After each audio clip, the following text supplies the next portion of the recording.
Buenas noches, otro jueves de debate. Hoy vamos a ir directamente a un tema en concreto. En un principio vamos a tomar actualización política y doctrinaria, un tema concreto que es En el movimiento cambio, justicialista y la interpretación de Perón sobre el tema.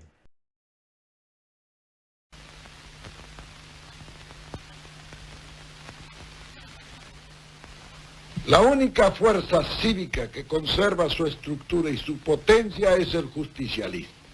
Y dentro de él, la clase trabajadora. Esta fuerza representan el eje del movimiento revolucionario nacional. ¿Pero qué es lo que define a una persona hoy en la Argentina como peronista? Bueno, peronista para mí, como conductor del movimiento, es todo aquel que cumple la ideología y la doctrina peronista. Por otra parte, nosotros esto lo hemos aclarado bien en el movimiento. Hay un decálogo del peronista, donde se dice cuáles son las 10 condiciones básicas que debe llenar un hombre para ser y sentir y poderse sentir peronista. De manera que, persuadido de esa verdad, eso es ser peronista. Indudablemente que en este momento hay un plazamiento natural hacia el peronismo, que nos lo da el éxito de toda esta larga lucha de los 16 años pasados del 55 hasta ahora. En eso no hay que extremar las cosas. El movimiento peronista jamás ha sido ni excluyente ni sectario.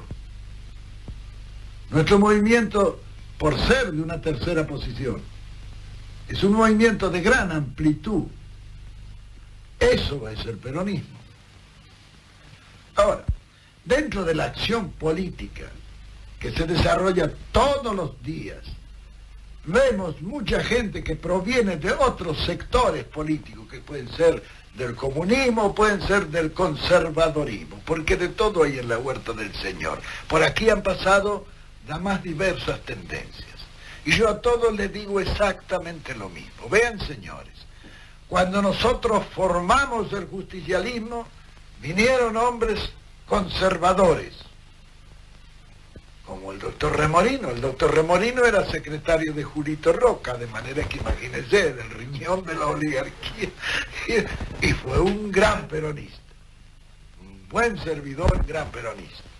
Del otro lado vinieron sectores socialistas, como Bramuglia, como Borlegui, como, en fin, un montón. Y también del comunismo. Y todos esos hombres han demostrado a lo largo de estos años que han sido buenos peronistas. ¿Por qué vamos a presuponer que un hombre que se incorpora hoy, en vez de haberlo hecho hace 45 o hace 25 años, va a ser peor que esos que se incorporaron entonces? En este sentido, el movimiento justicialista, para ser realmente justicialista, y debe admitir que todos los hombres pueden ser buenos, y que todos pueden tener razón, e incorporarlos a servir al movimiento. En este sentido, ¿sabe? Yo me doy cuenta, con todo lo que ha pasado en el país, yo pienso que habrá un sector malintencionado, pero más que nada ha sido un sector desaprensivo o ignorante, o algún bruto también.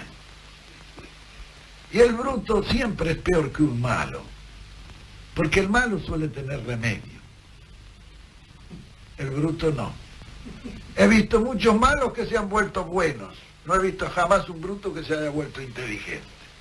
De manera que en todo esto que uno va echando a la balanza de la apreciación de los hombres, debe servirle para calificar y para compensar. Eso es conducción. Los hombres son útiles en la medida de su capacidad y de su buena intención. El hombre bien intencionado, aun cuando no sea muy capaz, suele servir. Es indudable que el hombre no puede ser perfecto. Entonces tiene sus pasiones y tiene sus intereses. Las pasiones y los intereses individuales son los que desvían y deforman actuación peronista. Porque no podemos pedir que en cada peronista haya un santo o un héroe. Eso no salen todos los días. Es bastante con que sea un hombre. Con que sea un hombre con sentido y con sentimiento peronista. Es lo más que podamos exigir. Un hombre de nuestro movimiento podrá tener cualquier defecto, pero el más grave de todo será no ser un hombre del pueblo. En la política esto es tan cierto como en la vida. En consecuencia, todas esas condiciones son las que debe reunir un peronista o un justicialista. El movimiento peronista es de todos los que lo formamos y defendemos. Y allí radica el derecho de que cada uno tiene de sentir y de pensar para el beneficio común, como lo establece el viejo apotegma peronista. Que todos sean artífices del destino común, pero ninguno instrumento de la ambición de nadie. Al peronismo deben hacerlo con la voluntad decidida de poner todos los días algo de su parte para ennoblecerlo y dignificarlo. Eso es, en pocas palabras y en una gran síntesis, el movimiento justicialista. Bueno, es el sentido que tiene en volver a rememorar esto que planteaba Perón, allá por el 71, es lo que estamos transitando ahora, que en realidad para entender quién es peronista, quién no es peronista, quién es aliado, quién está este, trabajando por sus intereses, quién está apasionadamente dislocado de lo que tiene que ver la vida del pueblo.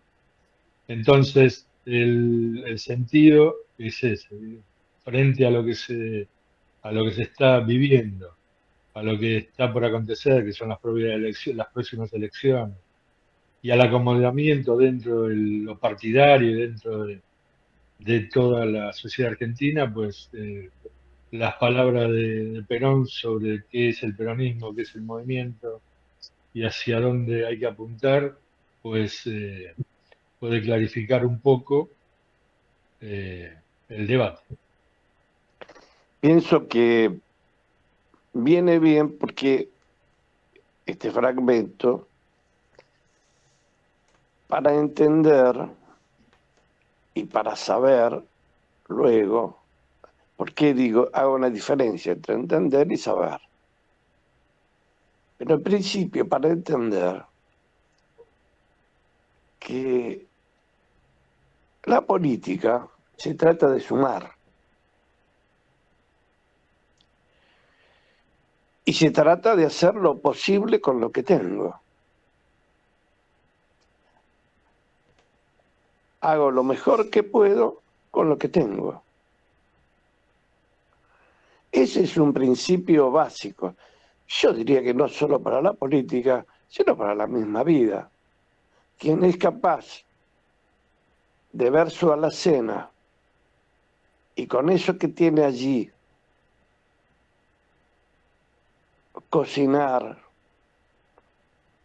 y a veces hay muy poquito, a veces hay mucho, hay veces hay combinaciones que son medias extrañas. Entonces, como de eso se trata la vida y la política, dejar afuera a gente que está muy próxima a nosotros, que no se definen como peronistas, porque tienen una historia que no los acredita así. Es un error muy grave. Y hay una tendencia al sectarismo y a la exclusión. ¡Ah! ¡Qué desastre! Mirá lo que dicen esto. Mirá mirá de dónde viene. Pero si este es un tal o cual, ¿no? Es un socialdemócrata que viene de ahí. A nosotros qué nos importa eso. Lo voy a decir en otro término. El mismo Perón alguna vez señaló, dicen que Fidel Castro es comunista. ¿Y a mí qué me interesa que sea comunista?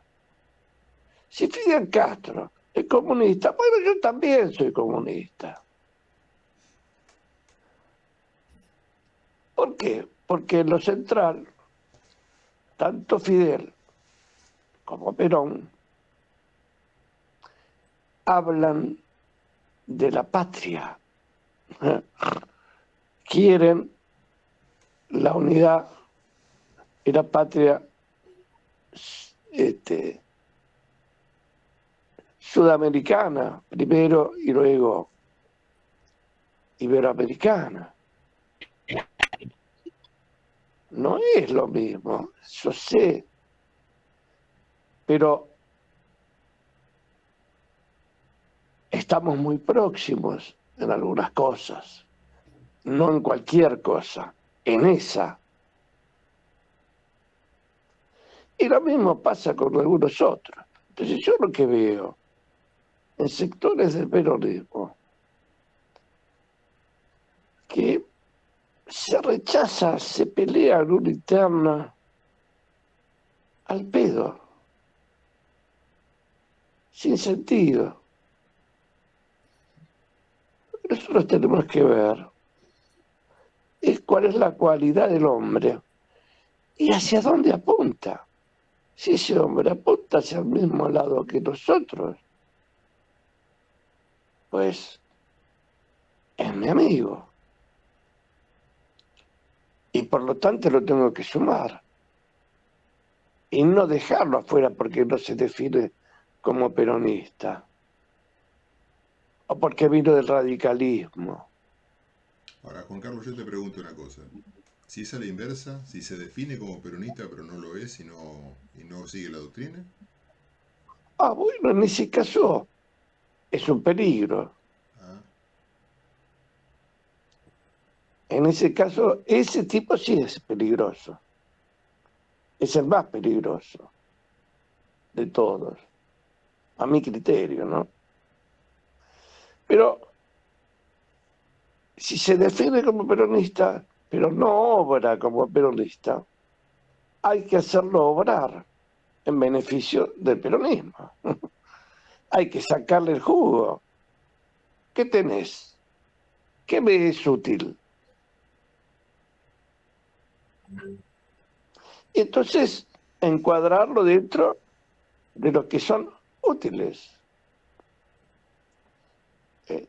Y todo hombre tiene una utilidad.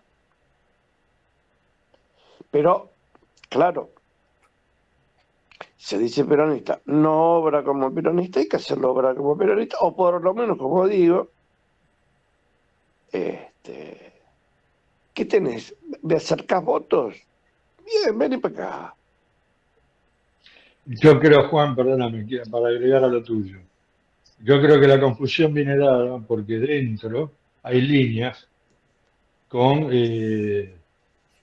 con planes diferentes, de desarrollo diferentes. Siempre lo tuvo, no es la primera vez. Entonces la confusión viene por allí. ¿Qué quiere decir eso?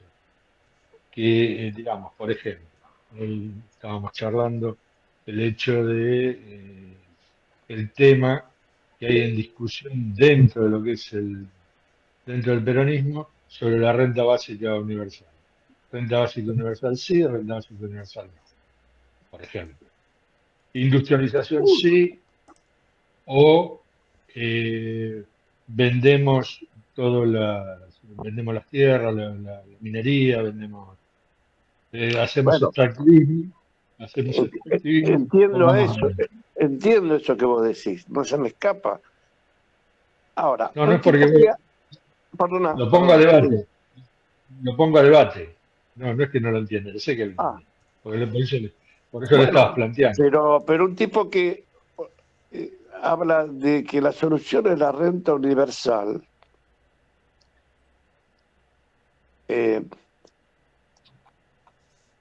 hay que ver ¿Cómo lo dice? ¿Cuándo lo dice? ¿En qué marco? ¿Y qué vislumbra para decir eso? Y hay que dar pelea. Obvio, hay que dar debate. Eso es lo que yo entiendo. Dentro hay que dar debate porque en realidad siempre, y con Perón vivo también, había líneas que se planteaban. Entonces, la discusión y el debate, y adentro hay que darlo. Por más que, Indudablemente. Ahora, si un tipo dice industrialización no, y viste ya, y- claro, bueno, por bueno, más que ahí se está. hable, por más que me tiene que plantear una alternativa tan lúcida, pero tan lúcida, que yo me la tengo que pensar. En principio no lo veo, porque no es la historia nuestra, ni yo en particular, ni quien conduce el movimiento peronista,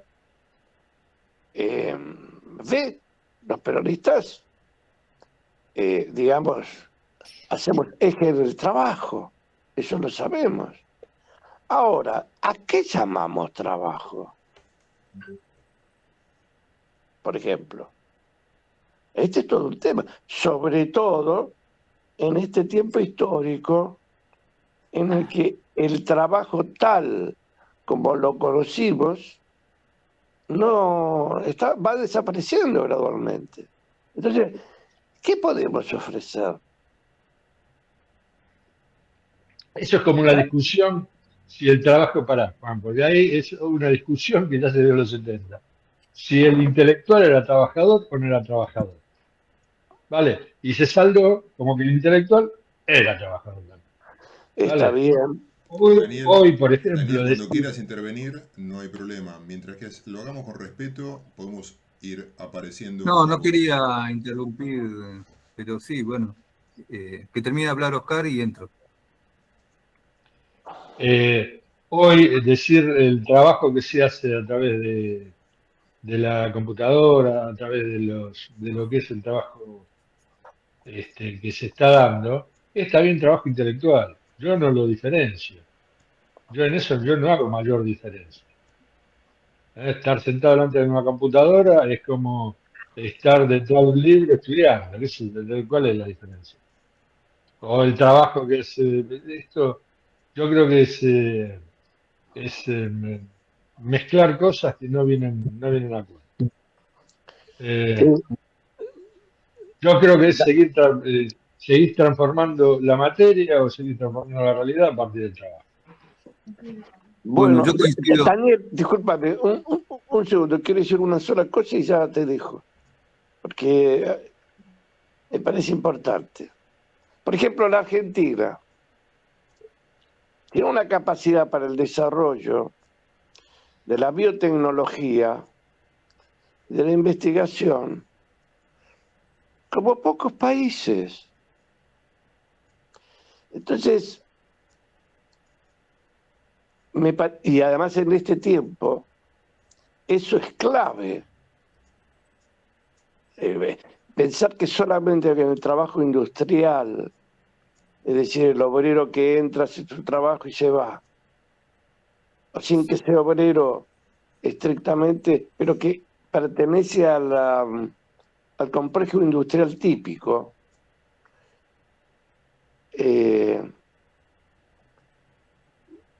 va siendo reemplazado y es inevitable, no hay manera de volver atrás en eso. Bueno, Pero es la diferenciación entre obrero y trabajador. Es decir, nosotros hablamos de trabajadores, no sí, estamos yo lo sé, obreros, bueno, obrero es el obrero industrial.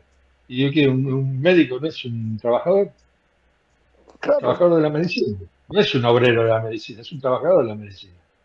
Por eso en el peronismo hablamos del trabajador, no sé, del obrero sí se habla, pero cuando es dentro del sector industrial. Esa es nada, quería contar eso. Bueno, coincido mucho con lo que dijo al principio Juan Carlos, ¿no? Y bueno, también coincido con lo que decís vos. O sea, hay cosas que ya están resueltas en la teoría, como por ejemplo cuando los fisiócratas decían que el único medio de producción, ¿no?, era la tierra, ¿viste? Y después se fueron incorporando la industria y otros medios de producción. Lo mismo pasa con el trabajo. O sea, el concepto del trabajo, ¿viste?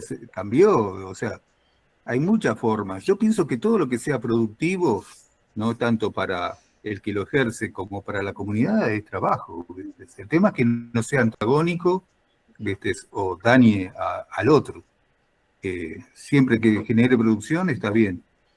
Así que, y esto me lleva a dos cosas, a dos reflexiones que yo ya tuve antes. Una es el tema de que nosotros, cuando lo que se planteó, ¿no? De buscar que el peronismo capture votos y todo eso, pero eso no implica dejar de lado la explicación de nuestra teoría y de nuestra filosofía, ¿no? Y eso se ha abandonado mucho. Y también se ataca y no se explica el por qué se ataca o cuál es la diferencia. Yo les he contado, lo hemos discutido, que cuando empecé a desarrollar el modelo, me encontré con esto, entonces desarrollé la idea de que un modelo peronista tenía que responder al cómo, al para qué y al para quién del peronismo, o sea, de la doctrina. Y eso era lo que me daba el marco, ¿no? De decir, bueno, este es un modelo peronista. Y a partir de ahí empecé a diferenciar, por ejemplo, el progresismo. El progresismo cumple con el para quién, pero no cumple con el cómo, porque no busca generar trabajo, sino busca distribuir riqueza.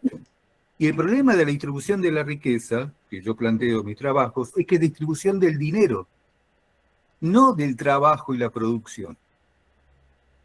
Y también trabajo dentro de mis teorías lo que yo llamo un pluralismo económico estratégico situado, que significa que cada teoría económica tiene que ubicarse en su contexto, tanto espacial como temporal, ¿no? Y en su situación coyuntural y política. No es lo mismo un país, que, por ejemplo, Argentina, con 300.000 millones de dólares de reservas que con reservas negativas, ¿no? Y eso pasa en cualquier parte. Ahora, dicho esto, cuando Perón piensa la economía, él la piensa en su contexto. Y también, otra cosa muy importante, es que el contexto en lo espacial hacia adentro no ha cambiado. Entonces, cuando él habla de generar trabajo, ¿con qué cuenta? ¿Entendés? Nosotros no somos Mónaco. Nosotros somos un país, ¿no? Por eso el tema de la gesta patagónica, ¿viste? Con muy baja densidad poblacional por la cantidad de habitantes que somos. Entonces, ¿cómo nuestro país no puede producir para generar pleno empleo? Y acá viene otra confusión de la mano de las teorías y de los distintos pensamientos. Es que a partir del neoliberalismo se espera que la inversión venga de afuera, ¿no? O que sea el capital el que venga y la ponga. Ya el Estado ya no puede ser, digamos, un Estado empresario o un Estado que movilice, digamos, emprendimientos. Sin embargo, China lo hace. Y mirá cómo le fue. China creó, yo lo comenté, las ENCOMS y la BTE, que son empresas asociadas al Estado, sostenidas por el Estado. O sea, igual que, por ejemplo, las coreanas, con los famosos chaboles coreanos, ¿no? Al principio los empujaron para empezar a desarrollarse, inclusive Samsung, y después, una vez que se desarrollaron, le sacaron la ruedita y dijeron, seguí vos. ¿Entendés? Pero ese concepto acá es como, viste, no, eso es populismo, eso. Entonces, es todo una confusión, y creo que nos debemos, si bien rescato que nosotros lo estamos haciendo, dar ese debate dentro del peronismo. Explicar el cómo, el para qué y el para quién. Y cuando decimos el cómo, decir, bueno, cuando nosotros hablamos de distribuir, no hablamos de distribuir dinero. Porque si vos hablás de distribuir dinero, se lo sacás a alguien, o lo emitís, o te endeudás. Nosotros hablamos de generar trabajo, pero producirlo. Entonces, por ejemplo, tenés un campo desocupado. Tenés institutos como el INTA, tenés un montón de organizaciones, tenés máquinas. Bueno, ponelo a trabajar y dáselo a alguien que lo trabaje. Ahora, dentro de nuestro ideario, no se lo damos regalado, sino que se lo damos en comisión, si querés, ¿no? A un grupo de trabajadores para que lo explote. Y dentro del modelo nuestro, la única consigna que le pedimos es que reinvierta constantemente lo que produce, para que crezca, y lo dejás caminar. No funciona, buscás a alguien que lo reemplace. Pero mientras que funcione, déjalo. Y, por ejemplo, necesitas minería. Tenemos un montón de universidades y un montón de estructuras. No la podemos hacer por las nuestras porque no tenemos la tecnología, no tenemos el know-how, lo que sea. Bueno, asociate con alguna empresa, pero también de la misma forma. O sea, obligarlos a invertir gran parte de las utilidades. Y aparte de asociarlos y mantener esta idea de coparticipación, los obligás a invertir. Entonces yo pienso que el problema es que no nos damos el debate, ¿no?, del para qué, el para quién y el cómo. Dejamos que todos hablen de porque sí, porque en realidad es porque sí. Cuando dicen distribuir, no te explican qué van a distribuir y qué resultados tiene eso. Cuando te dicen endeudamiento, sí, porque ahora conseguimos plata, ¿viste? Vamos a estar bien, ya lo dijo de la Rúa, ¿no?, con el famoso blindaje, ¿no? Después lo repitió Macri y ahora... ¿Para qué? ¿Qué vas a hacer con esa plata? ¿Vas a invertir, vas a producir, digamos, algo que repague al menos los intereses del endeudamiento que te estás embargando? Porque si no los generas, si no haces algo que produzca y pague, aunque sea los intereses, eso es dinero que va al endeudamiento y a la bolsa y se acumula.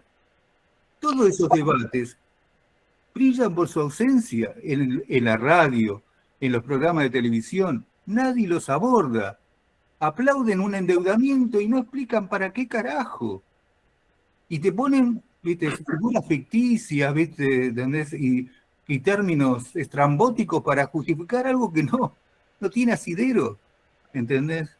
Ahora, Daniel, el neoliberalismo, estrictamente hablando, en este término, y en esta etapa del neoliberalismo, porque ya estamos hablando de etapas distintas dentro del neoliberalismo.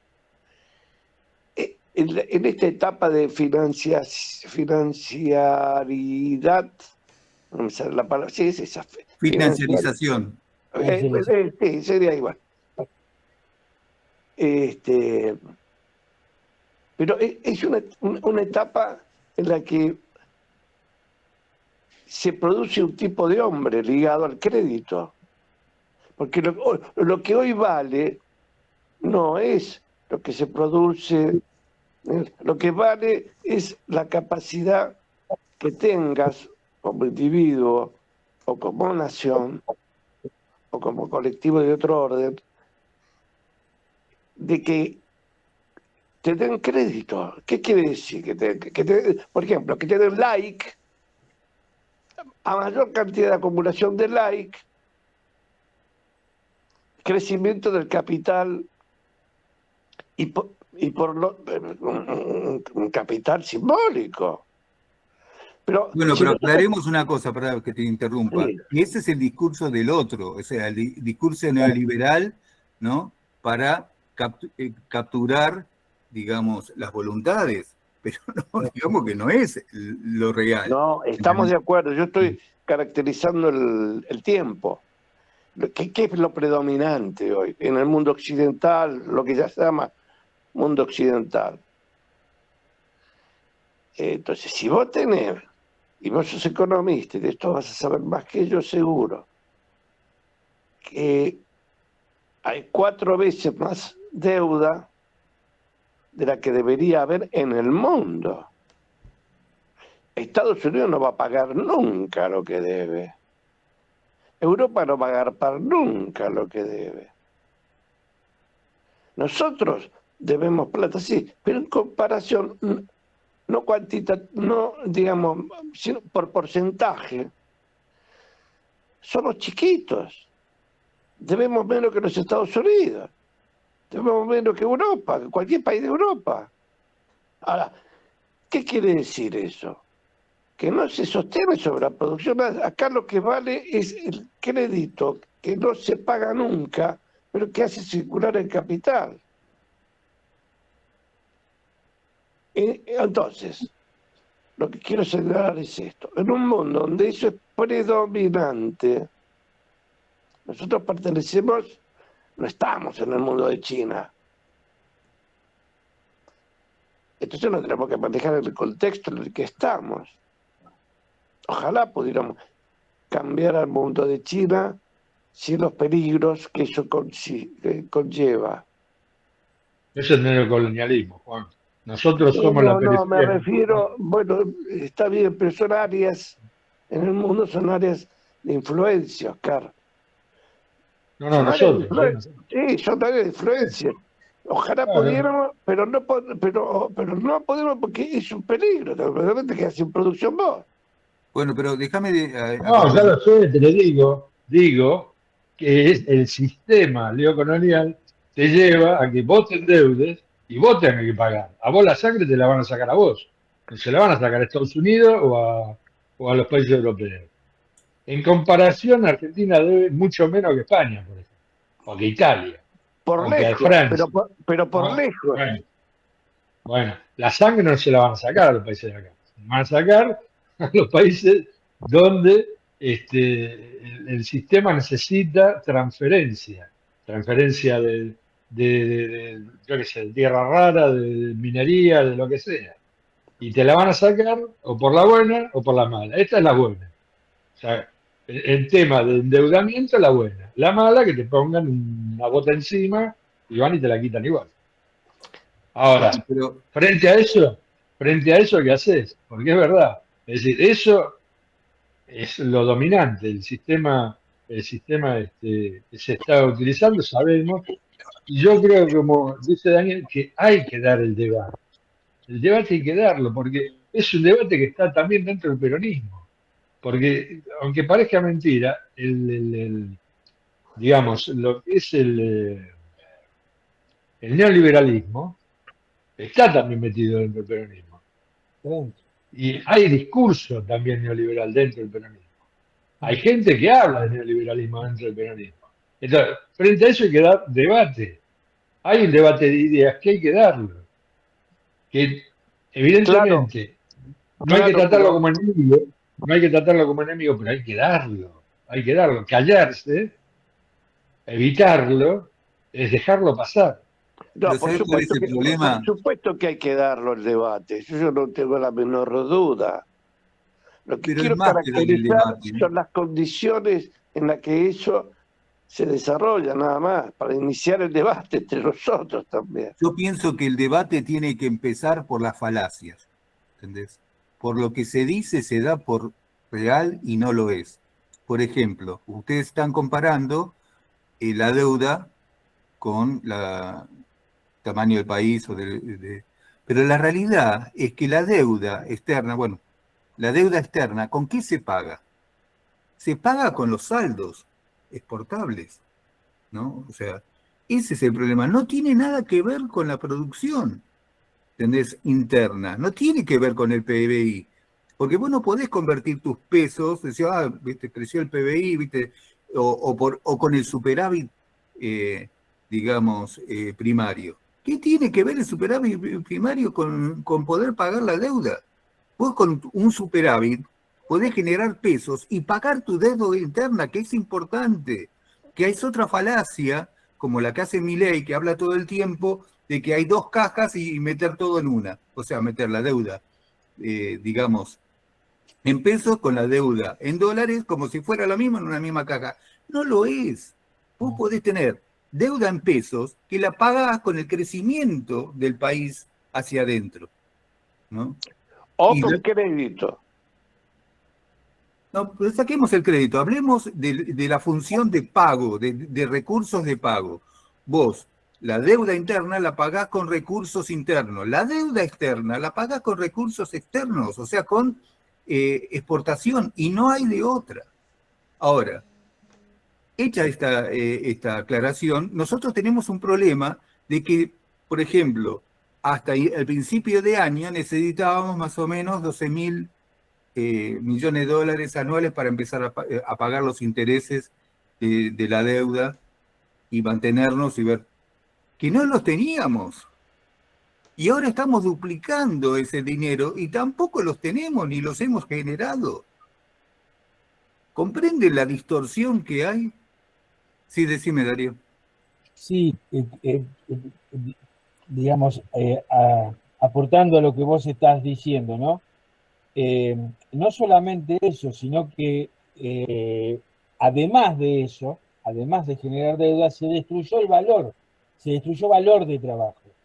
El tema de pisar el tipo de cambio en la manera en que se lo pisó con este esquema que han armado, genera la situación inversa, donde en vez de ponerte a trabajar, estás viendo de dónde, digamos, generar el recurso para sostener la estructura que estás sosteniendo. Lo que hoy acabamos de ver en estos 2 días, el movimiento de estos sectores especulativos que tenían en su poder el stock físico, material, del resultado del trabajo, y que esperaron a que el gobierno hiciera la movida que hiciera, y que a eso les generaron un valor adicional, digamos, solamente como por un arte de magia, es justamente los mecanismos que utiliza el neoliberalismo para producir dinero sin dinero. Ahora, produce dinero que alguien lo está poniendo, en este caso lo pone el Estado argentino, es decir, todos nosotros. Es decir, los 2.000 millones de dólares con los que se acaban de quedar, como una ganancia extraordinaria, no es que salió de la nada, lo vamos a poner nosotros. Lo mismo sucedió, yo por eso hoy hablé de Tony Aracre, es la misma maniobra que hizo Antonio Aracre con Alberto Fernández y con Massa. Cuando le sacaron las retenciones para un solo producto. Es decir, en ese momento, Singenta, que él era el gerente, que después se la vendieron a costo, es decir, estaban sobreestoqueados del material, fue y le ofreció, digamos, en ese momento, para hacerse de los dólares que el Estado en ese momento necesitaba, porque apremiaba la situación, dijo, bueno, sacarle las retenciones a y te van a liquidar y te van a entrar esos dólares y vas a resolver momentáneamente esa situación. El mismo mecanismo acaba de hacer Milei. El mismo mecanismo. Entonces, esto que decía Oscar, el neoliberalismo o la idea de producir dinero sin trabajo, es decir, está transversalmente ocupando todos los espacios del Estado y de los partidos y de las estructuras políticas. Perdóname, pero sumo además una cosa a lo que vos dijiste. Además del Estado y todos los partidos políticos atravesados, las personas atravesadas por este pensamiento. Bueno, por eso que es muy importante esto que se está proponiendo hoy en esta reunión, me parece a mí, de que empecemos a hablar de estos temas y que demos esta discusión. Daniel aporta mucha claridad en este sentido también, porque justamente está atravesado dentro del movimiento nacional. Se hablaba de la renta básica universal. Hace un año se hablaba yo desde el gobierno de Alberto Fernández hasta hace un año atrás venía escuchando mucho de la renta básica universal. Hoy se escondieron, hoy no hablan, hoy no escucho el concepto de renta básica universal en el sentido de la defensa de ese concepto.